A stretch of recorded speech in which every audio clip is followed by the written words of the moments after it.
നമസ്കാരം. Raf talk ഫുട്ബോളിലേക്ക് അവർക്കും സ്വാഗതം. സൗദി അറേബ്യൻ സൂപ്പർ കപ്പിൻ്റെ ഫൈനൽ മത്സരത്തിൽ ഇന്ന് അൽ ഹിലാലും അൽ നസറും തമ്മിലാണ് പോരാട്ടം. രാത്രി ഇന്ത്യൻ സമയം 9:45 അബ്ഹയിലാണ് കളി നടക്കുന്നത്. അൽ നസറിനെ സംബന്ധിച്ചിടത്തോളം കഴിഞ്ഞ സീസണിൽ അറബ് കപ്പിൽ അവർ അൽ ഹിലാലിനെ തോൽപ്പിച്ചിരുന്നു. ഇതിൽ അത് ലൂയിസ് കാസ്ട്രോ എടുത്തു പറഞ്ഞു, അത് അവർ ഓർക്കുന്നത് നല്ലതാണ് എന്ന്.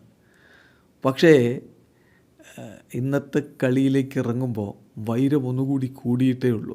ആ അറബ് കപ്പ് തോൽവിക്ക് ശേഷം അൽ ഹിലാൽ പിന്നീട് അൽ നസറിനോട് ഏറ്റുമുട്ടിയപ്പോഴൊക്കെ അവർ ആധിപത്യം പുലർത്തി. അതുകൊണ്ട് ഇന്ന് വീണ്ടും വിജയപഥത്തിലേക്ക് എത്താൻ ക്രിസ്ത്യാനോ റൊണാൾഡോക്കും സംഘത്തിനും കഴിയുമോ എന്നുള്ളതാണ് ചോദ്യം.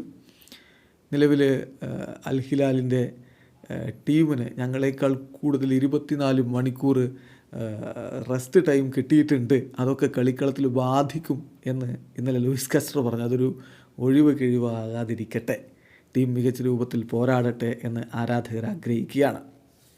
ഇപ്പോൾ അൽ നസറിൻ്റെ ടീമിന് മറ്റൊരു തിരിച്ചടിയുള്ളത് ബ്രസോവിച്ച് ഇല്ല എന്നുള്ളതാണ്. ബ്രസോവിച്ചിൻ്റെ റെഡ് കാർഡ് കഴിഞ്ഞ മത്സരത്തിൽ ലഭിച്ചത് എല്ലാവരും കണ്ടതാണ്. അതിനെതിരെ അൽ നസർ ഡിസിപ്ലിനറി കമ്മിറ്റിക്ക് അപ്പീൽ കൊടുത്തിരുന്നു. പക്ഷേ ആ അപ്പീൽ റിജക്റ്റ് ചെയ്യപ്പെട്ടു. അതുകൊണ്ട് തന്നെ അൽ നസറിൻ്റെ നിരയിൽ ഇന്നത്തെ മത്സരം കളിക്കാൻ ബ്രസോവിച്ച് ഉണ്ടാവില്ല. പകരം മുക്താർ അലി ആയിരിക്കും ആ ഒരു പൊസിഷനിൽ കളിക്കാൻ പോകുന്നത്. ആൻഡേഴ്സൺ ടാലിസ്ക പരിക്കിൽ നിന്ന് മുക്തനാണെങ്കിലും ഇന്ന് സ്റ്റാർട്ട് ചെയ്യില്ല എന്നും അദ്ദേഹം സബ്സ്റ്റിറ്റ്യൂട്ട് റോളിലായിരിക്കും ഉണ്ടാവുക എന്നും സൗദി അറേബ്യൻ മാധ്യമങ്ങൾ റിപ്പോർട്ട് ചെയ്യുന്നു. ക്രിസ്ത്യാനോ കഴിഞ്ഞ ദിവസം ട്രെയിനിങ്ങിനിടയിൽ അവസാന ഘട്ടത്തിൽ അദ്ദേഹം ക്ഷീണിതനായതുകൊണ്ട് ട്രെയിനിങ് പൂർത്തിയാക്കിയിട്ടില്ല എന്ന വാർത്തയുണ്ടായിരുന്നു. എന്നാൽ അദ്ദേഹം ഇന്ന് സ്റ്റാർട്ട് ചെയ്യുമെന്ന് തന്നെയാണ് എല്ലാ സൂചനകളും. നമ്മൾ അൽ നസറിൻ്റെ പ്രോബിൾ ലൈനപ്പിലേക്കൊന്ന് പോവുകയാണ്.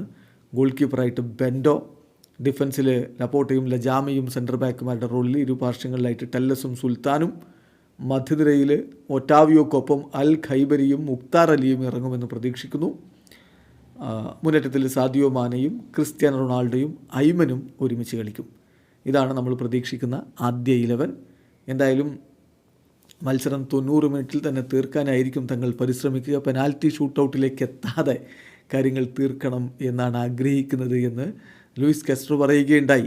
എന്നാലും യാസിൻ ബോനയെ പോലുള്ളൊരു ഗോൾ കീപ്പർ അൽ ഹിലാലിൻ്റെ വല കാക്കുമ്പോൾ പെനാൽറ്റി ഒരു പ്രശ്നം തന്നെയാണ്. പക്ഷേ അൽ നസർ കഴിഞ്ഞ സീസണിലെ പോലെയല്ല. ബെൻഡോ, ബ്രസീലിയൻ ഗോൾ കീപ്പർ ബെൻഡോ അവരുടെ ഗോൾ വല കാക്കുന്നുണ്ട്. ഷൂട്ടൗട്ടിലേക്ക് പോയാൽ 2 കിടിലൻ ഗോൾ കീപ്പർമാർ തമ്മിലുള്ള പോരാട്ടം കൂടി നമുക്ക് കാണാൻ കഴിഞ്ഞേക്കും. എന്തായാലും കാത്തിരിക്കാം സൗദി സൂപ്പർ കപ്പ് ആര് നേടും എന്നറിയാൻ വേണ്ടി. വീഡിയോ അവസാനിക്കുന്നു. ഫുട്ബോൾ ലോകത്തെ കൂടുതൽ വിശേഷങ്ങളുമായി റാഫ് ടോക്സ് വീണ്ടും എത്താം.